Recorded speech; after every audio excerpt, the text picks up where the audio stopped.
snapping of the fingers and we move on. It's entrance into a life. And he speaks of it as the place we now stand, in this peace, this shalom with God. And we rejoice in the hope of the glory of God. That speaks to the issue of, and that's another one of the facets we could add here. I think we already did, glorification. That is yet to come. Although in one place Paul talks about that we have been glorified. Paul's really confused about the time frame on this stuff. And I'm looking forward to correcting him, you know.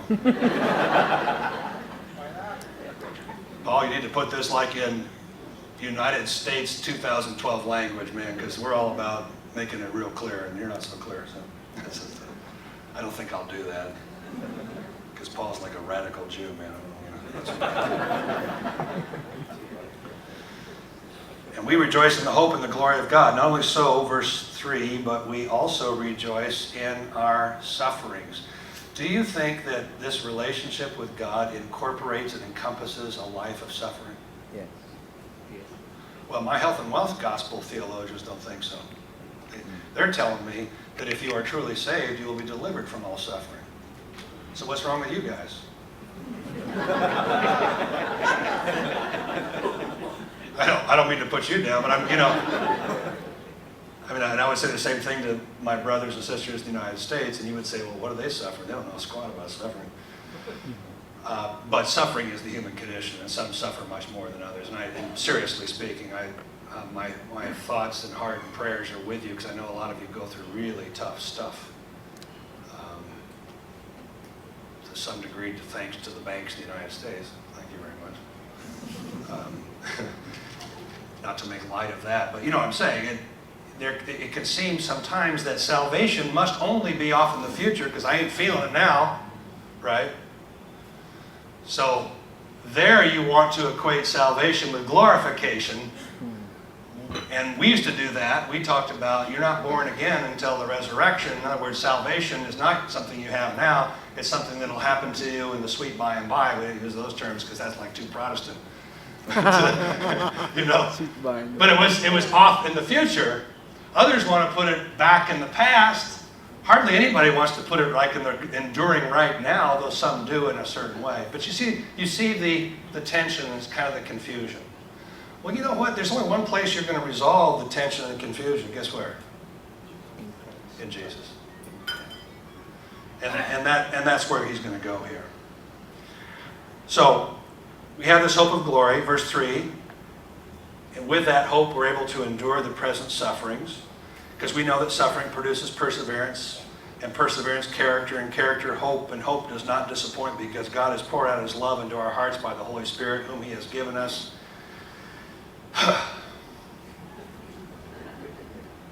And he says, I need to unpack that, I think, don't I? You see, at just the right time. Now he's getting to the issue of time. Because one of the questions often is, well, when does salvation happen? Does it happen when I walk down the, in the United States, it's like when I went down the aisle, and they call that the sawdust trail. Do they talk about that here? That was a sort of an 1800s evangelical thing. They'd throw sawdust in the floor for some reason, I guess. I don't know. But they call going down the aisle to the altar to receive Christ as a sawdust trail. So many of the evangelists of that time wanted to locate salvation as that moment when you give your heart to the Lord. You're saved. Is that true? Well, yeah, it is true. It's just not all there is to say. How's that? I saved you on that one, man, right there. You owe me now. Okay. No, it is true. That is being saved from the perspective of one of the facets. But there's more to be said. And so if you isolate salvation to that one moment in time, it's not that you're lying, it's just that you're not seeing the whole gem. And to the degree that you fail to see the whole gem, you'll fail to appreciate the fullness of what salvation means. You'll struggle with understanding when and why and how salvation happens, and you'll concoct a whole theology that's based on your preference for one of the facets.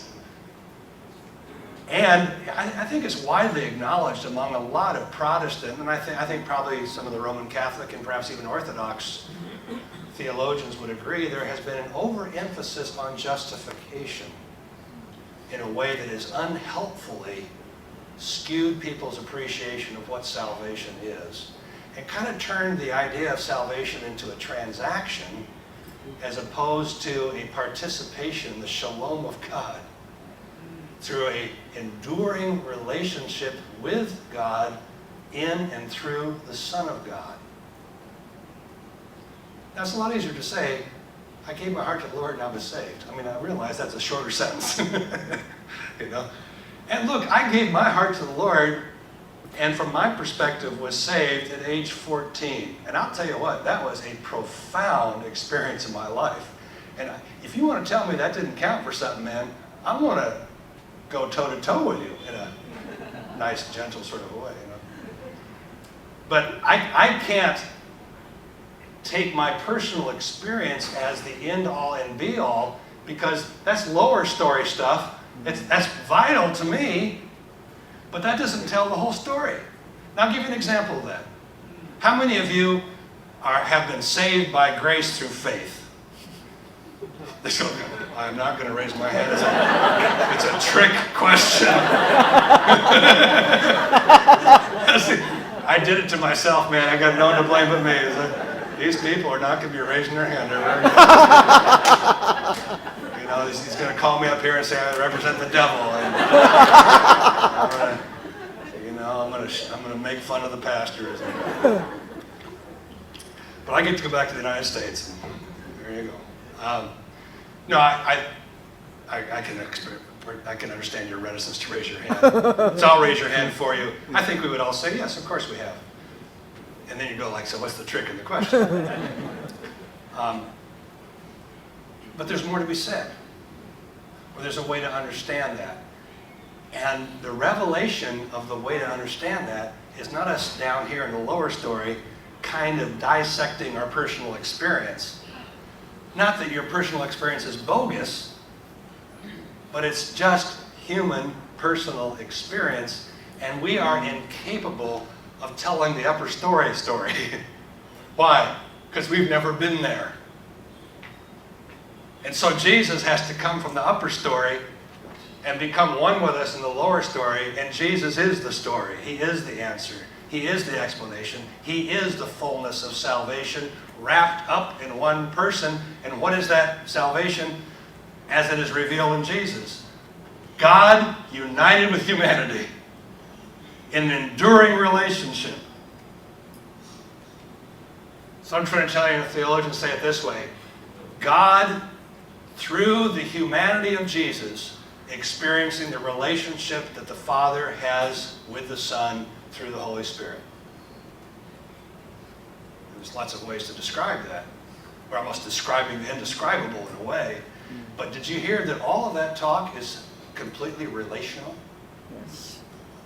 It's not about someone squaring the books in the cosmic bookkeeper's office. However, there is an aspect of salvation that does square the books.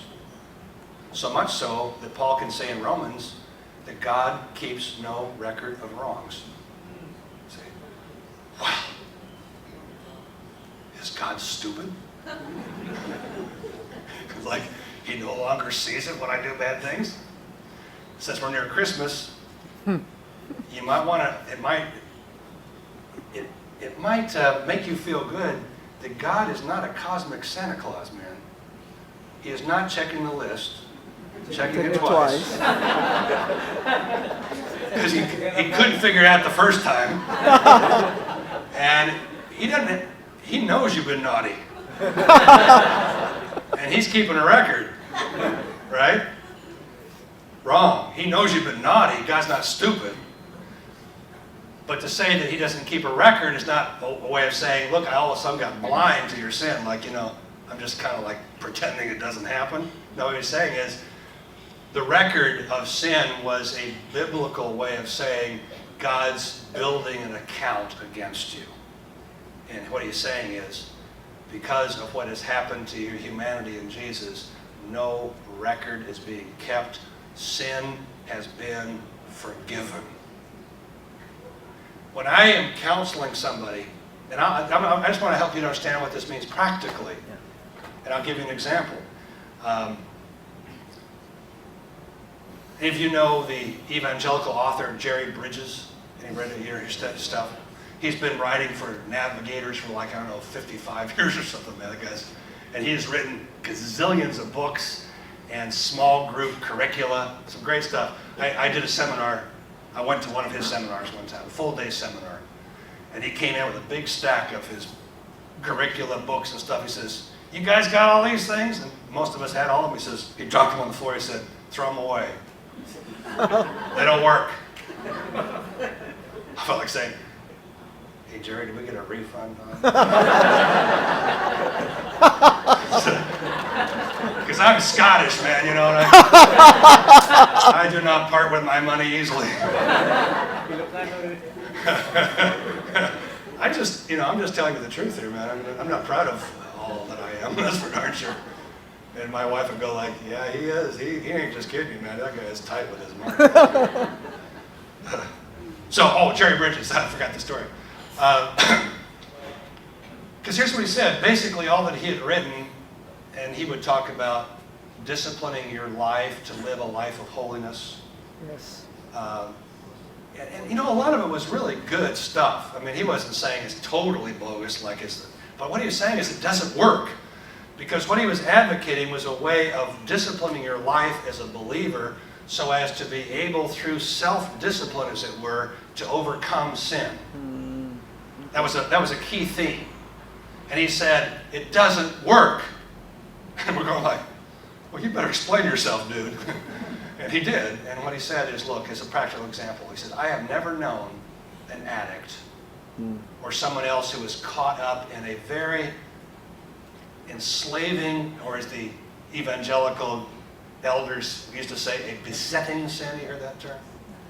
I've never known anybody who was able to overcome a besetting sin unless they first realized that they had been forgiven. Because he used to teach that you had to get your life squared away that you could be forgiven. He's saying that's false. That's not the gospel. Secondly, that viewpoint doesn't work. But how on earth can I go to a non-believing